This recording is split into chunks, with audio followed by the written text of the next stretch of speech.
Hello everyone, welcome back to the channel. If you are tired of all those email notifications from AliExpress and want to turn them off, I've got you covered. First, open up the AliExpress app on your phone.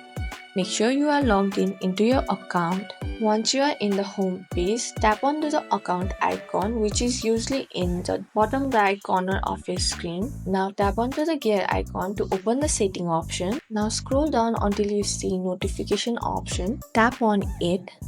Here you will see two options called push notification and email subscription. Tap on email subscriptions. Here you will see a list of notification preference from things like order updates, promotional email, and more. Simply toggle off the option for email notification you no longer want to receive. If you don't want to receive promotional emails, make sure to disable the marketing notification and any email option related to promotional and deals. Once you have toggled off the notification you don't want, be sure to save changes. Now you will receive the email that are most important to you. And that's it. You are all set to stop those email notifications from AliExpress. If you found this video helpful, don't forget to like, subscribe, and press the bell icon for more updates. Thanks for watching, and I'll see you in the next video.